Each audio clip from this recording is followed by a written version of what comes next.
Listen for Learner, my YouTube channel. I hope all of you are fine and doing well. So let's start again with the first chapter of historical background. Indian polity का historical background first chapter है. हमने first chapter में company rule और crown rule को पढ़ना है. हमने company rule को पूरा का पूरा कवर कर लिया. रेगुलेटिंग एक्ट ऑफ 1773 से 1853 तक कंपनी रूल पूरा कवर हो चुका है.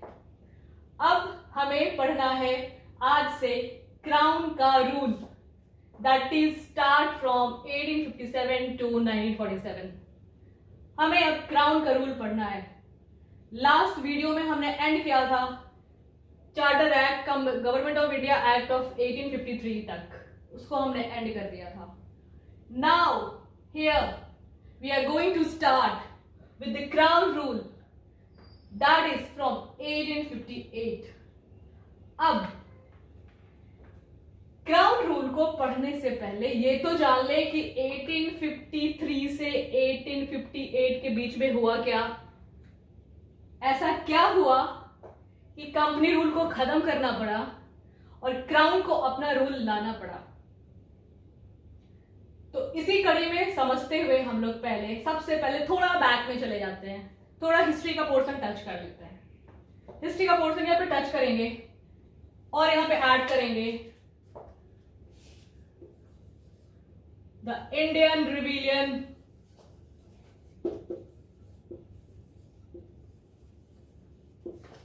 of 1857.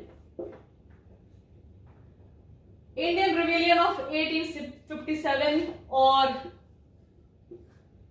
the Sepoy Mutiny.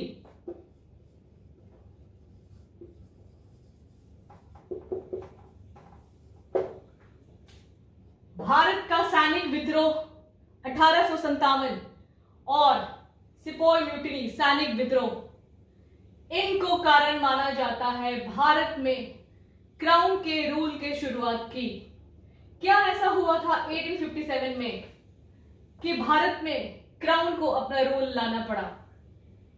चलते हैं हम लोग 10 मई 1857 का वह दिन जब आज का ओल्ड दिल्ली है, तब का वो शायद नॉर्दर्न दिल्ली का कुछ पार्ट हुआ करता था. 10 मई 1857 को वह दिन जब भारत में सैनिकों का विद्रोह होता है और उस सैनिक विद्रोह के पीछे जो कारण माना जाता है, मुख्यतः बहुत सारे कारण हैं, लेकिन हम 2-3 कारणों पे यहाँ पे बात करते हैं क्योंकि वो कारण हमारे इंडियन पॉलिटी में वो मतलब रखता है, उसका कंसर्न है. पहला जो कारण था सिपोय म्यूटिनी का, the Indian rebellion of 1857 in India में हुआ था. 1853 का जो गवर्नमेंट ऑफ इंडिया एक्ट हमने पढ़ा था, उसमें हमने एक चीज पढ़ा था कि भारत में पहली बार लेजिस्लेटिव असेंबली फॉर्म होता है, एक पार्लियामेंट फॉर्म होता है on the basis of British parliament. उसमें हमारे पास जो एक काउंसिल तैयार होता है, एक लेजिस्लेटिव काउंसिल जो तैयार होता है 1853 में, उसमें जो कंपनी के जो कोर्ट ऑफ डायरेक्टर्स जो थे, जिनको 18 से 12 किया गया था और 12 में 6 रिजर्व किए गए थे प्रिंसली स्टेट से, प्रोविंसेस से, और बाकी का जो 12 का 12 मेंबर था वो सिलेक्ट होना था फ्रॉम द मल्टी सोर्स. तो वो जो 12 मेंबर्स जो थे और वो 6 जो थे 18, वो मेंबर्स में जितने भी इंडियंस को पार्टिसिपेशन मिला था, मोस्टली उसमें यूरोपियन थे, मोस्टली उसमें ब्रिटिशर थे. जो भी मेंबर्स थे, चाहे उसमें गवर्नर जनरल ऑफ काउंसिल हो, चीफ जस्टिस हो, या जो 4 मेंबर जो असिस्ट करने के लिए थे, जितने थे मेंबर्स, मोस्टली उसमें यूरोपियन थे, ब्रिटिशर थे. लेकिन जो कुछ मेंबर्स को जो उन्होंने एक फॉर्मल सा जो पद दे दिया था कि आप as a legislative member act करेंगे काउंसिल में, उनको सिर्फ क्या राइट दिया था पता है? उनको सिर्फ राइट दिया था वोट करने का. उनको जो राइट मिला था सिर्फ वोटिंग का राइट मिला था. उनको कोई भी जजमेंट नहीं करना था, उनको कोई भी प्रपोजल नहीं देना था कि हमें क्या करना है हमारे अपने कंट्री में, हमारे लिए क्या क्या होना चाहिए, हमारे वेलफेयर के लिए, हमारे वेलबींग के लिए क्या होना चाहिए. ये प्रपोजल उस काउंसिल में जो इंडियंस थे, जो प्रिंसली स्टेट से आए थे, जो प्रोविंसेस से जो थे, जिनको कि ब्रिटिश क्राउन ने भी नियुक्त करना था, उनको कोई भी राइट नहीं था, वो सिर्फ वोट करने का राइट था, पहला कारण। दूसरा कारण होता है कि एनफील्ड राइफल, जो इंडियन मिलिट्री को जो सप्लाई किया जाता है, एनफील्ड राइफल में जो कार्टरिज फिल किया जाता था, उस कार्टरिज का जो ओपनिंग जो पोर्शन होता है, जो उस पर कवर्ड किया जाता है, जो ओपनिंग पोर्शन होता है, कहीं ना कहीं से उसमें कहीं ना कहीं क्या मतलब, वो मोस्टली बनता था बीफ से और पोर्क से, जो कि बहुत ही प्रोहिबिटेड माना जाता है इंडियंस के लिए as a sacred animal, beef, और मुस्लिम के लिए पोर्क। ये दोनों चीज के लिए रिवोल्ट किया गया, सैनिक विद्रोह किया गया कि हमें ये चीज हम नहीं चलाएंगे, हमें ये आर्म्स नहीं चाहिए, हमें जो ये वेपन आप देते हो अपने हमको यूज करने के लिए, क्योंकि उसमें ज्यादा मेजोरिटी इंडियंस और मुस्लिम्स की थी हमारी कंट्री में, और वही हमारे सैनिक भी होते थे। तो बेसिकली ये जो दो मामला था सैनिक विद्रोह का, वो, और एक था कि ईस्ट इंडिया कंपनी का जो ओवरऑल पूरे का पूरा जो पावर्स का सीज कर लेना, एग्जीक्यूटिव पावर और लेजिस्लेटिव पावर, दोनों का दोनों पावर ऑलमोस्ट सीज हो जाता है। तो ये जो तीन मेन फैक्टर है, इसको मानते हैं कि भारत में सैनिक विद्रोह हुआ। ये सैनिक विद्रोह जब हुआ, हमें ज्यादा डीप में नहीं जाना है हिस्ट्री के, मॉडर्न हिस्ट्री में डीप में नहीं जाना, ये जो सैनिक विद्रोह हुआ वो कहीं ना कहीं से ब्रिटिश क्राउन की नींद उड़ा दी। ब्रिटिश पार्लियामेंट में जब ये न्यूज जाता है कि भारत में सैनिक विद्रोह हो रहा है, वो सैनिक विद्रोह जो कहीं ना कहीं से आपके तख्ता को पलट कर सकता है, आपका शासन इंडिया से जा सकता है अगर उनके विद्रोह को शांत नहीं किया गया, क्योंकि ये पहली लड़ाई मानी जाती है हमारे इंडिपेंडेंस की, हमारे आजादी की, हमारे भारत के आजाद होने की पहली लड़ाई भी मानी जाती है। लेकिन ब्रिटिश क्राउन को जब ये बात ब्रिटिश पार्लियामेंट के द्वारा पता चलता है, तो ब्रिटिश क्राउन इमीडिएटली एक बैठक बुलाती हैं और उसमें कुछ प्रपोजल लाया जाता है कि भारत में इस विद्रोह को कैसे शांत किया जाए। हालांकि उस मीटिंग का असर भी होता है, सैनिक विद्रोह को फाइनली उसको सप्रेस कर दिया जाता है, दबा दिया जाता है, लेकिन आग तो चूंकि निकल चुकी थी, आग सुलग गया था भारत के अपने आजादी की, तो इसका असर पड़ता है ब्रिटिश क्राउन के ऊपर, और उसने ब्रिटिश क्राउन ने फिर ब्रिटिश पार्लियामेंट में एक बिल को इंट्रोड्यूस किया जाता है। ब्रिटिश क्राउन ने आदेश दिया कि भाई आप एक बढ़िया सा एक्ट बनाओ, एक प्रपोजल लाओ, भारत में कंपनी के रूल को पूरा का पूरा खत्म करना है, अब क्राउन के रूल को लाना है, इसके संदर्भ में आप एक बिल बनाओ। पहली बार बिल इंट्रोड्यूस होता है, बिल इंट्रोड्यूस होता है इन ब्रिटिश पार्लियामेंट,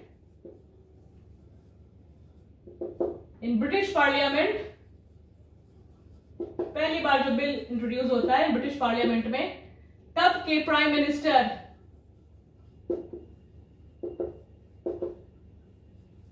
ब्रिटेन के प्राइम मिनिस्टर पार्लियामेंट स्टोन के द्वारा यह विद्रोह 1857 का है। लेकिन इस विद्रोह को जाते जाते और कहीं ना कहीं से शांत करते करते और इसको सप्रेस करते करते ऑलमोस्ट 1 साल लग जाता है, और 1 अगस्त 1858 को पार्लियामेंट स्टोन 1 अगस्त 1858 को पार्लियामेंट स्टोन एक बिल लाते हैं, एक बिल इंट्रोड्यूस करते हैं, भारत में पहली बार कंपनी के रूल को, यानी ईस्ट इंडिया कंपनी के शासन को पूरा का पूरा एबॉलिश करने का, और भारत में पूरा का पूरा एडमिनिस्ट्रेटिव पावर ब्रिटिश क्राउन के हाथ में जाने का, ये बिल इंट्रोड्यूस किया जाता है पार्लियामेंट स्टोन के द्वारा 1 अगस्त 1858 को। बिल पास हो जाता है, लेकिन बिल के पास होने के बाद पार्लियामेंट स्टोन को किसी इश्यूज पे उनको इस्तीफा देना पड़ता है। अब ये मामला इससे कंसर्न नहीं था, लेकिन कोई मामला था, उनको इस्तीफा देना पड़ता है। दोबारा ये बिल रीएड्रेस किया जाता है, दोबारा इस बिल को पास किया जाता है। तब के ब्रिटिश कैबिनेट मिनिस्टर के द्वारा दोबारा इस बिल को पास किया जाता है। ब्रिटिश कैबिनेट मिनिस्टर जो थे लॉर्ड स्टेनले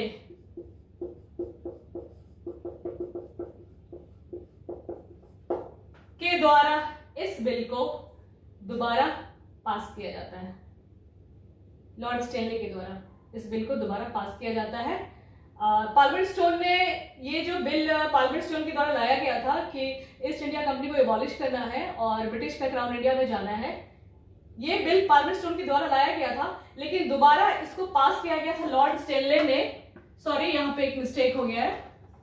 ये 1 अगस्त 1858 को लॉर्ड स्टेनले ने पास किया था। 1 अगस्त 1858 को लॉर्ड स्टेनले के द्वारा पास किया गया और इस एक्ट का नाम दिया गया an act for the better government in India. Lord Stanley ने 1 अगस्त को जो बिल पास किया,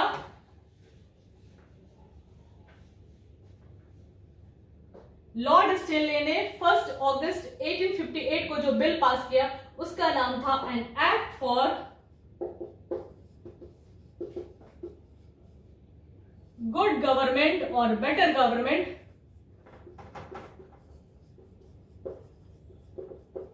good government in India.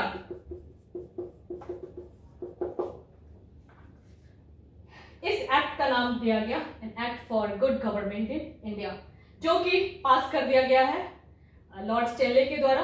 Finally ये पास हो जाता है। इसके एक महीने बाद 2 सितंबर 1858 को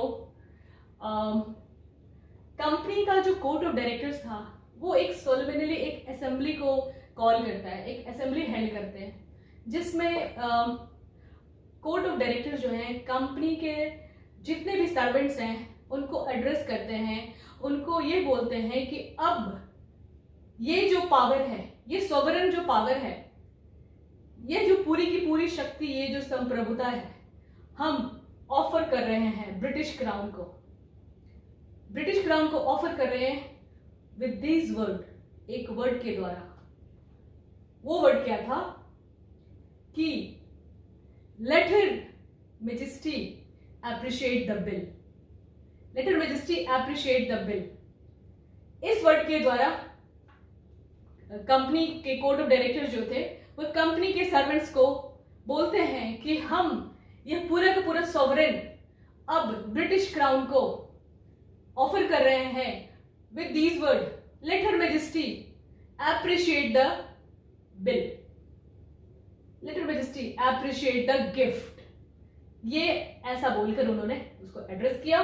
उसके कुछ दिनों के बाद ब्रिटिश क्राउन ने एक प्रोक्लेमेशन के बाद में एक उन्होंने भी एक स्टेटमेंट दिया कि नाउ ये जो एक्ट है, गवर्नमेंट ऑफ इंडिया एक्ट जो है, यह अब द प्रिंसेस, द चीफ और पहली बार इस एक्ट में ब्रिटिश क्राउन के द्वारा ऐड किया गया the natives of the India और the citizens of the India. ऐसा बोलकर कंपनी ने इस एक्ट को इंडिया को समर्पित किया, खुश करने के लिए कि आप शांत हो जाइए, कोई विद्रोह मत करिए, हम आपके लिए ही ला रहे हैं। और कहीं ना कहीं से पूरा का पूरा तो एडमिनिस्ट्रेशन, चाहे अब वो एडमिनिस्ट्रेटिव पावर हो, मिलिट्री हो, रेवेन्यू हो, टेरिटरी इश्यूज हो, अब ब्रिटिश क्राउन पूरा का पूरा अपना जो सॉवरेन पावर है वो इंडिया में शो कर रही है ब्रिटिश इंडिया के लिए, along with the princely states, provinces जितना है पूरा का पूरा टेरिटरी इंडिया का है, अब वो ब्रिटिश क्राउन के अंडर में आ रहा है। ये आ गया। लेकिन ब्रिटिश क्राउन ने एड्रेस किया है इंडियन सिटीजन्स को कि अब ये जो बिल है ये मैं आपके लिए समर्पित कर रही हूं, आप लोगों के लिए है। पहली बार इसने इंडियन सिटीजन्स को इसमें ऐड किया और बोला कि हम आपको आर्थिक, सामाजिक और राजनीतिक समानता भी देंगे और थोड़ा मोड़ा स्वतंत्रता भी देंगे। ऐसा बोलकर कंपनी इस बिल को इंडिया को समर्पित कर देती है। आई मीन टू से क्राउन जो है इस बिल को इंडिया को समर्पित कर देती है। इस बिल का, इस एक्ट का जो मेन फीचर है, फीचर क्या है इसका, अब इसकी विशेषता पे तो जाएं। पहले कंपनी रूल में जितना भी हम लोग एक्ट पढ़ते थे उसमें कुछ कुछ स्ट्रक्चर पीछे का जो था वो सेम रहता था, कुछ ऐड होता था, कुछ हटता था, कुछ ऐड होता था, कुछ हटता जाता था। क्राउन रूल में पूरे का पूरा स्ट्रक्चर को एबॉलिश कर दिया जाता है। तो इसका जो फर्स्ट फीचर्स है abolishment of East India company, abolish कर दिया जाता है, भंग कर दिया जाता है ईस्ट इंडिया कंपनी, साथ में court of director plus board of control. ये जो कोर्ट ऑफ डायरेक्टर्स और बोर्ड ऑफ कंट्रोल जो थे, एक डुअल सिस्टम जो डायरेक्टली जो शो किया गया था पिट्स इंडिया एक्ट में, कोर्ट ऑफ डायरेक्टर्स और बोर्ड ऑफ कंट्रोल को जो डिवाइड किया गया था, ये एक रेवेन्यू देखेगा मामला और एक एडमिनिस्ट्रेटिव मामला देखेगा। नाउ ये दोनों है जो यहाँ पे एबॉलिश हो जाता है, फाइनली इसको खत्म कर दिया जाता है। ईस्ट इंडिया कंपनी को एबॉलिश कर दिया जाता है, कोर्ट ऑफ डायरेक्टर और बोर्ड ऑफ कंट्रोल को भी फाइनली खत्म कर दिया जाता है। अब जो है दूसरा पावर दिया जाता है, दूसरा जो फीचर है, जितना का जितना भी एडमिनिस्ट्रेटिव फंक्शन है वह अब ब्रिटिश क्राउन खुद नियंत्रण में रखेंगी, खुद नियंत्रित करेंगी। लेकिन कैसे करेंगी, उसके लिए जो उन्होंने स्ट्रक्चर फॉर्म किया वह स्ट्रक्चर था ब्रिटेन में एक पद का उन्होंने सृजन किया। ब्रिटिश क्राउन ने एक पद का सृजन किया जिसका नाम था secretary of state of India, secretary of state. इसका फीचर मैं बता रही हूं, secretary of state of India.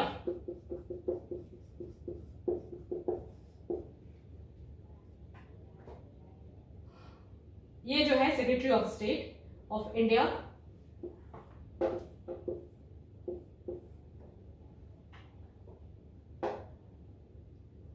और एक और पद दिया गया वाइसराय ऑफ इंडिया,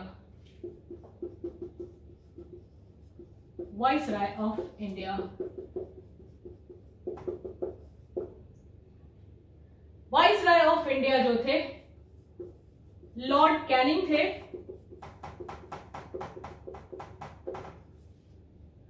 और secretary of state of India जो थे वो लॉर्ड स्टेनले थे।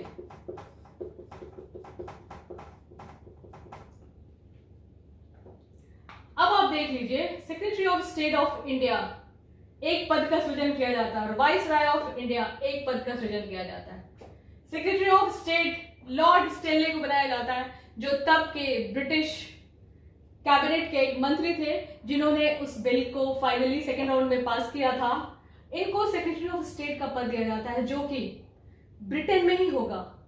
ब्रिटेन के पार्लियामेंट में एक पद रहेगा जो ये लॉर्ड स्टेनले हैं वहीं से वर्क करेंगे, और ये वाइसराय ऑफ इंडिया जो है लॉर्ड कैनिंग, नाउ यहाँ जो इसके पहले एक्ट में जो गवर्नर जनरल ऑफ इंडिया थे वो पूरा का पूरा स्ट्रक्चर यहाँ खत्म कर दिया जाता है इस एक्ट में, और यहाँ पे उस गवर्नर जनरल ऑफ इंडिया को वाइसराय ऑफ इंडिया के तौर पर प्रेजेंट किया जाता है।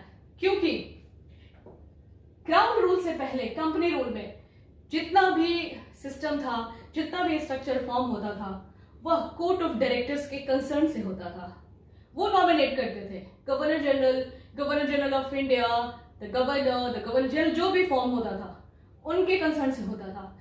उनको रिस्पॉन्सिबल होना पड़ता था ब्रिटिश क्राउन के लिए, लेकिन ब्रिटिश क्राउन का इसमें इन्वॉल्वमेंट नहीं था। ब्रिटिश क्राउन उनको अपॉइंट नहीं करती थी, वो कोर्ट ऑफ डायरेक्टर्स अपॉइंट करते थे।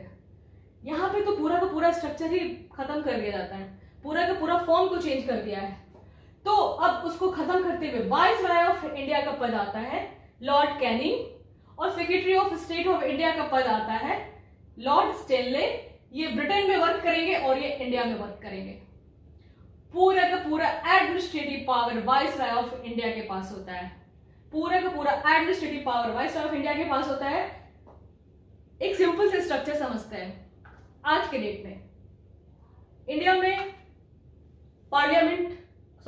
इंडिया में प्रेसिडेंट सिस्टम है। एक president of India, secretary of state is equivalent to president of India. Centre में है वो viceroy of India, governor of state के लिए। अभी थोड़ा सा फॉर्म है, हर स्टेट का अलग गवर्नर है, लेकिन उस समय पूरे इंडिया का as a governor general in council, as a whole sole of administrative power. अब यहाँ पे वाइसराय ऑफ इंडिया को दिया जाता है लॉर्ड कैनिंग, पहले वाइसराय ऑफ इंडिया थे, और secretary of state of India Lord Stanley थे। इसको आप नोट कर सकते हैं। अब इनको असिस्ट करने के लिए 15 मेंबर्स मिल जाता है। वाइसराय ऑफ इंडिया को असिस्ट करने के लिए 15 मेंबर मिलता है, जो कि 15 मेंबर्स जो हैं इनको असिस्ट करने के लिए मिलता है वाइसराय ऑफ इंडिया को। ये जो 15 मेंबर्स मिलता है इनको बोला जाता है काउंसिल ऑफ स्टेट, यानी कि एक काउंसिल बना है, एक लेजिस्लेटिव काउंसिल बना है, जो 15 मेंबर जो हैं उसमें रहेंगे। वह अपना रोल उसमें दिखाएंगे लॉ मेकर के रूप में। जो भी उसमें नियम कानून बनेगा वो 15 मेंबर्स जो हैं वो उनमें असिस्ट करेंगे वाइसराय ऑफ इंडिया को, या एक एडवाइजरी बॉडी के रूप में काम करेगी। एडवाइजरी बॉडी मतलब सिर्फ एडवाइस देगा, बताएगा ये सही है, ये गलत है, ऐसे कर सकते हैं, वो कर सकते हैं। एक तरह का एडवाइजरी बॉडी है। और गवर्निंग बॉडी जो है वो secretary of state of India के पास है, यानी गवर्न वो कर रहा है, ये इसका रिप्रेजेंटेटिव है। वाइसराय ऑफ इंडिया जो है सेक्रेटरी ऑफ स्टेट का रिप्रेजेंटेटिव है। गवर्न सेक्रेटरी ऑफ स्टेट करेगा और वाइसराय ऑफ इंडिया जो है वो सिर्फ एडमिनिस्ट्रेट करेगा। फाइनली ये दोनों जो है एक तरीके से बोला जाता है कि यह दोनों का पद एक ही है, क्योंकि ये जो दोनों पद हैं अपने आप में ही बहुत विशेष है। तो यह पद ऐसे लोगों को देना है जिनका पूरा का पूरा डेडिकेशन जो है ब्रिटिश क्राउन के प्रति हो। जो सेक्रेटरी ऑफ स्टेट है और वाइसराय ऑफ इंडिया है, इसका पूरा का पूरा डेडिकेशन ब्रिटिश क्राउन के प्रति हो, और इसलिए दोनों के बीच में किसी प्रकार का मतभेद ना हो, दोनों का राय एक जैसा हो। इसलिए पद एक है, पद तो दो है, स्ट्रक्चर एक है, लेकिन दोनों का डेडिकेशन एक के प्रति है, यानी क्राउन के प्रति है। फाइनली 15 मेंबर्स जो एडवाइजरी बॉडी में हैं, ये जो 15 मेंबर्स हैं ये कहां से आते हैं? इसमें जो 7 मेंबर्स जो थे पुराने कोर्ट ऑफ डायरेक्टर्स के थे। जो पिछले एक्ट में जो हमने लेजिस्लेटिव काउंसिल में जितने मेंबर्स को ऐड किया था जो कोर्ट ऑफ डायरेक्टर्स के थे, उसमें से 7 मेंबर्स को ले लिया जाता है। फाइनली वो 7 मेंबर्स भी वो ब्रिटिशर्स ही थे, क्योंकि उसमें मोस्टली तो ब्रिटिशर्स ही थे, यूरोपियंस ही थे, और 8 मेंबर्स को रिजर्व रखा जाता है, वो भी फाइनली ब्रिटिश क्राउन के द्वारा ही थे। यानी कि इनका जो था वो एक एरोगेंट वे था कि हम फुल फ्लेजेड काउंसिल चला रहे हैं, लेजिस्लेटिव काउंसिल हम इंडिया में फुल फ्लेजेड पूर्ण रूप से पूरी तरीके से संचालित होने वाला काउंसिल मैंने इंडिया को दिया है, जिसमें ये पूरा स्ट्रक्चर है।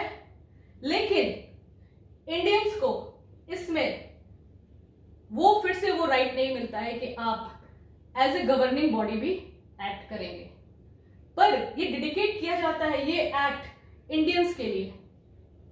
तो एक तरीके से ये भी इंडियंस को बस सप्रेस करने के लिए, उनके डिमांड को बस ऊपर से मानने के लिए, बेसिकली उनको सप्रेस करने के लिए इस एक्ट को लाया गया था। उनका जो डिमांड ऑफ आजादी का जो था कि हमें इंडिपेंडेंस चाहिए, डिमांड ऑफ इंडिपेंडेंस, उनको शांत करने के लिए इस एक्ट को लाया गया था। तो ये एडवाइजरी बॉडी ऐसे फॉर्म हो गई। उसके बाद कोर्ट ऑफ डायरेक्टर्स और बोर्ड ऑफ कंट्रोल का जो भी पावर था, अब वो फुल फ्लेज वे में वो अवेल करेंगे, लॉर्ड कैनिंग उसको अवेल करेंगे। Viceroy of India administrative power भी उनको मिल गया है, और एक तरीके का समझ लीजिए कि पूरे का पूरा सिस्टम अब इन दोनों के हाथ में है, और ये फाइनली क्राउन के लोग हैं। और इस एक्ट में बस इतना ही है कि इंडिया को ये बिल ऑफर करते हैं, इंडिया के लिए ये बिल ऑफर किया जाता है कि अब आपका पूरा का पूरा सिस्टम हमारे हाथों में है, क्राउन के हाथों में है। ईस्ट इंडिया कंपनी का अब इसमें रोल ऑलमोस्ट खत्म हो जाता है। तो इस तरीके से हम कहते हैं कि यह इस एक्ट का सिग्निफिकेंस रोल ये है कि इंडिया को एक काउंसिल मिल ही जाता है, काउंसिल तो पहले भी मिला था, एक लेजिस्लेटिव काउंसिल यहाँ भी मिलता है जो फर्स्ट टाइम सिर्फ और सिर्फ इंडियंस के लिए है, ये बोलकर कि ये जो बिल है आप लोगों के लिए समर्पित किया जाता है। और इस तरीके से government of India act 1858 almost cover हो जाता है। आई होप आपको वीडियो लेक्चर पसंद आया होगा, पसंद आया तो प्लीज़ लाइक करना। बाय।